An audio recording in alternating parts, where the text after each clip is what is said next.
मैं तुम्हारी बीवी से शादी करना चाहता हूँ। अवाम की मुसलसल दरख्वास्त पर एक मर्तबा फिर ये वीडियो मुआशरे के हर उस मर्द के लिए एक दोस्त का किस्सा जिसे अपने ही दोस्त की बीवी से इश्क हो गया था। मुआशरे के हर उस मर्द के लिए जो नई नवेली दुल्हन को छोड़कर जरिए मुआश के लिए साला साल अपने शहर से दूर अपनी बीवी के जज्बात से खिलवाड़ करते हैं, या माँ के कहने पर बहनों की खातिर बीवी का हक मार देते हैं। जिम्मेदार कौन? आज की ये वीडियो आखिर तक जरूर देखिएगा और उसके बाद अपने कमेंट्स तहरीर जरूर कीजिएगा कि आज की वीडियो आपको कैसी लगी। लेकिन इससे पहले आपसे एक गुजारिश कि आप हमारे YouTube चैनल राहे हयात को सब्सक्राइब करें और राहे हयात फेसबुक पेज को लाइक करें। रियाज में रहते हुए काफी अरसा ऐसा गुजरा जब होटल में खाना खाया करता था। जाहिर है पकाना आता नहीं, इसलिए होटल पर ही गुजारा करना पड़ता था, मगर खाने की मेज पर तन्हा बैठते हुए एक निवाला भी हल्क से उतारना गोया जहर खाने के बराबर लगता था। चुनाचे अपनी मेज से उठकर किसी और मेज पर तन्हा बैठे शख्स के पास पहुंच जाता। अपने खाने का ऑर्डर देने के साथ साथ कहता कि यार हम दोनों मिलकर खाना खाते हैं, बातें भी हो जाएंगी, वक्त कट जाएगा और पेट भी भर जाएगा। मेरे इस जुमले का जवाब अमूमन अच्छा ही मिलता था। एक दिन एक ऐसे साहिब से वास्ता पड़ा जो शायद किसी बात पर नाराज थे। मैंने उनकी मेज पर जाकर बैठते हुए कहा कि अंकल चलें एक साथ खाना खाते हैं, बातें भी करेंगे और पेट भी भरेंगे। वो साहिब बोले कि क्यों मियाँ, चलो चलो अपना खाना मंगाओ और खाओ, आ जाते हैं मुफ्त खोरे कहीं के। उनकी आवाज इतनी बुलंद थी कि पूरा होटल समझा कि वाकई मैं उससे मुफ्त खाना खिलाने की दरख्वास्त कर रहा हूँ। मैंने वजाहत की कि चाचा खाना मैं अपने पैसों से मंगवाऊंगा, बस आपके साथ बैठूंगा तो वक्त कट जाएगा। खैर वो नहीं माने और मैं अक्सर की तरह इस दिन भी खाना खाए बगैर मेज से उठ गया। रात को बिस्किट खाए और सो गया। दयारे गैर में भूखे सोना कोई हैरत की बात नहीं, अक्सर ही ऐसा होता है। ऐसी ही एक रात खाना खाने निकला तो मेज पर बैठे एक नौजवान से इन्हीं जुमलों के साथ तारुफ हो गया। वो बहुत खुश मिजाज और दिल का बड़ा नौजवान था। मैं यहाँ उस नौजवान को नौफिल के नाम से मुतारिफ करवाऊंगा। नौफिल की उम्र यही कोई 26-27 साल होगी। एक दूसरे के बारे में बातें शुरू हुई तो मालूम हुआ कि नौफिल की शादी 4 साल पहले हो गई थी, मगर वो शादी के 1 माह के बाद ही रियाज आ गया था। यहाँ के मसाइल और घरेलू जिम्मेदारियों की वजह से फिर जा ना सका। हम हर रोज ही रात को मुलाकात करने लगे। एक रात काफी देर से वो मुझे सड़क पर मिला। अरे नौफिल, इस वक्त तुम कैसे, क्या सुबह काम पर नहीं जाना? मैंने उसको अपनी तरफ मुतवज्जा करते हुए पूछा। कहने लगा, नहीं मुस्तफा भाई, बड़ी मुश्किल से छुट्टी लगी है और 1-2 दिन में ही गांव जा रहा हूँ। साल बाद जाऊंगा और अब जाकर अपनी बेटी को देखूंगा। नौफिल मुझे बता चुका था कि वो शादी के 5 माह के बाद ही सऊदी अरब आ गया था। फिर उसके घर एक बेटी की पैदाइश हुई। खैर नौफिल 1-2 दिन में गांव चला गया। बड़ा खुश था। उसका चमकता चेहरा आज भी याद आता है तो दिल तड़प उठता है। नौफिल को गए हुए 1 माह हो गया था। एक दिन हस्बे रिवायत मैं होटल में खाना खाने गया तो नौफिल एक कोने में मेज पर खामोश और उदास बैठा हुआ था। शेव बढ़ी हुई थी, बाल बिखरे हुए थे और आंखें सूजी हुई थी। अरे नौफिल, ये क्या, तुम कब आए? मैंने मेज के करीब पहुंचकर सवाल किया। नौफिल मेरी जानिब ऐसे देखने लगा जैसे वो और मैं बिल्कुल अजनबी हूँ, आज ही मुलाकात हुई हो। फिर चंद ही लम्हों के बाद नौफिल ने मेरा हाथ ऐसे थामा जैसे हमारा सदियों का ताल्लुक हो, वो मेरा सगा हो या मैं उसका सब कुछ हूँ। मैंने नौफिल के हाथ पकड़ते हुए सवाल किया कि क्या हुआ यार, तुम तो गाँव गए थे ना, कब आए, क्या हो गया? मगर वो खामोश था। मैंने खाना मंगवाया। बड़ी मुश्किल से उसने चंद लुक़मे लिए मगर कुछ ना बोला। होटल भरा हुआ था इसलिए बात करना मुश्किल था। मैं नौफिल को लेकर रियाज में हारा की सड़क पर निकल आया। हम एक सड़क के कोने पर मौजूद चबूतरे पर बैठ गए। मैंने फिर पूछा, इसरार किया, धमकी दी कि अगर मुझे नहीं बताया तो मैं भी मिलना छोड़ दूंगा। नौफिल ऐसे लग रहा था जैसे गूंगा हो गया हो। आंखें सवाल कर रही थीं मगर जुबान बंद थी। मैंने देखा कि वो फिजाओं और आसमानों में है, जमीन पर तो उसे कुछ नहीं मिल रहा। काफी देर ऐसे ही गुजर गई और फिर मैं गुस्से में उठकर जाने लगा। ठीक है, जब मुझे कुछ नहीं समझते तो छोड़ो, मैं चला जाता हूँ। अब नौफिल उठा और मुझसे लिपट गया। ऐसे रोने लगा जैसे बच्चा बिलक बिलक कर रोता है। नौफिल की हिचकियां ही बंद नहीं हो रही थीं। मुस्तफा भाई, ये मैंने क्या कर दिया? मेरे साथ क्या हो गया? मुस्तफा भाई, मैंने तो सोचा भी नहीं था। नौफिल, हुआ क्या है यार, बताओ तो सही, खैर है ना?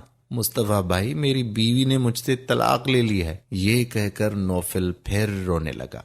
मुस्तफा भाई, मेरा कसूर है, मैंने उसके साथ गलत किया। वो पढ़ी लिखी थी, कोई देहातन नहीं थी, मैंने गलत किया। आप जानते हैं, मैं शादी के 1 माह बाद ही सऊदी अरब आ गया था। मेरी बीवी रोज कहती थी कि वापस आ जाओ, रूखी सूखी खा लेंगे मगर साथ रहेंगे। मगर मैं अपना घर बनाने की धुन में था। बस यार, इतना कमा लूं कि घर बना लूं। माँ कहती थी कि बहनों की शादी के लिए जमा कर लो। वक्त गुजरता गया, मेरी बेटी भी पैदा हो गई। नौफिल ने कहा कि मेरे बचपन का दोस्त था अरशद, हम दोनों एक ही मोहल्ले में पले बड़े थे। मेरे घर में कोई भी काम होता, मैं अपने दोस्त अरशद को फोन कर देता कि तेरी भाभी ये कह रही थी, जरा ये तो काम कर दे। यूं उससे मैं किसी ना किसी काम के लिए अक्सर अपने घर जाने का कहता था। अरशद रोज ही घर चला जाता था। अम्मी और बहनें भी उसे जानती थीं, मगर यहाँ से जाने का कभी इरादा करता तो अम्मी मुझे बहनों की शादी और घर के मसाइल बता देती और फिर मैं रुक जाता। मेरी बेटी अब माशाल्लाह 4 साल की हो गई है। मैं इस मर्तबा अपने गाँव गया, मगर वहां तो सब कुछ ही बदल चुका था। मेरी बीवी मेरी नहीं रही, मेरी बेटी मुझे पप्पा नहीं समझती। मुस्तफा भाई, मैं तो बर्बाद हो गया। मैंने हौसला दिया कि पूरी बात करो, फिर क्या हुआ? उसने कहा कि मैं घर गया तो मुझे पहले ही दिन महसूस हो गया कि मेरी बीवी मेरे आने से खुश नहीं है। मेरी बेटी तो मुझे जानती ही नहीं थी, उससे सिर्फ फोन पर या स्काइप पर ही बात होती थी। अगले दिन अरशद आया तो मेरी बेटी पप्पा पप्पा कहते हुए उससे जा लिपटी। उसे देखकर मेरी बीवी के चेहरे पर भी खुशी नुमाया हो गई। मैं परेशान था कि ये क्या माजरा है। 1 हफ्ता ऐसे ही गुजर गया, मैं सब कुछ महसूस करता रहा। फिर मैंने अपनी बीवी से पूछा कि आखिर गुड़िया मेरे पास क्यों नहीं आती? वो अरशद की गोद में चली जाती है, मुझसे कतराती है। बीवी ने कहा, आपको मैं कहती रही कि आप आ जाएं, मगर आपने पैसे कमाने के लिए मेरी एक ना सुनी। आज गुड़िया अरशद को ही अपना पप्पा समझती है, क्योंकि हर मौके पर वही तो मौजूद रहा। उसने गुड़िया की फरमाइश पूरी की। न जाने आप ये क्यों नहीं समझ पाए कि पैसा ही सब कुछ नहीं होता। आज आपका दोस्त अरशद मुकम्मल तौर पर हमारे घर में आ चुका है और इसी घर का एक फर्द हो गया है। तो क्या मतलब, मेरी कोई औकात नहीं? मैंने सवाल किया तो बीवी ने कहा कि इसमें मेरा कसूर नहीं। आप शादी के 1 माह बाद ही चले गए थे, आज 5 साल बाद आए हैं। इस अरसे में अरशद ही वो शख्स था जिसने हम माँ बेटी का हर तरह ख्याल रखा। आज हम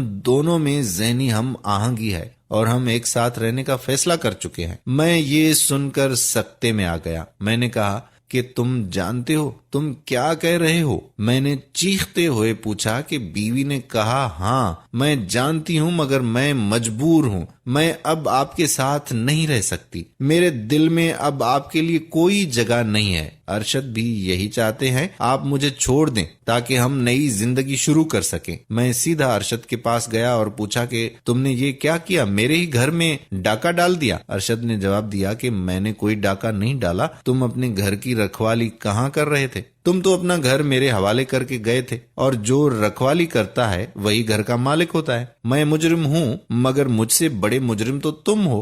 तुम्हारी बीवी हर ईद पर मेहंदी लगाए और गजरा सजाए तुम्हारा इंतजार करती थी। मैं आता तो तुम्हारी बेटी से कहता था कि आपकी मम्मा अच्छी लग रही है। ये सुनकर गुड़िया की माँ भी खुश हो जाती थी। यूं ही वक्त गुजरता गया और हमारी सोचों और ख्यालात में यकसानियत परवान चढ़ती रही। नौफिल, अब तुम अपनी बीवी को छोड़ दो। इस मामले को एक खूबसूरत मोड़ देकर खैराबाद कह दो। मैं तुम्हारी बीवी से शादी करना चाहता हूँ। तुम्हारी बच्ची भी मुझे अपना बाप समझती है। तुम्हारी बीवी तुम्हारी रही और ना तुम्हारी बेटी तुम्हें पहचानती है। तुम क्रिकेट के उस 12वें खिलाड़ी की मानंद हो जो टीम में होता है मगर खेल का हिस्सा नहीं होता। अरशद की बातें हथौड़ा बनकर मेरे ऊपर बरस रही थीं। उसने कहा कि मुस्तफा भाई, निहायत तल्ख रहा ये सफर मेरा। मेरी जिंदगी की साथी किसी और की हम कदम हो गई। ज्यादा अफसोस ये है कि मेरी माँ और बहनें, जिनके लिए मैंने इतने बरस तन्हा गुजार दिए, जिनकी वजह से मेरा घर बर्बाद हो रहा था, उन्हें कोई अफसोस नहीं था। उन्होंने मेरी बीवी पर अनगिनत इल्जाम लगा दिए, मगर मैं जानता था कि ये कसूर उसका नहीं, मेरा है। मेरे पास आज बहुत दौलत है, मगर मैं हकीकी दौलत खो बैठा हूँ। मैंने एयरपोर्ट से ही बीवी को तलाकनामा अरसाल कर दिया था, ताकि वो दुल्हन जो 5 साल तक अपने पहले शोहर की राह तकती रही थी, अब उसे मजीद इंतजार ना करना पड़े और वो दूसरे शोहर के साथ हंसी खुशी जिंदगी गुजार सके। ये कहकर नौफिल फिर खामोश हो गया।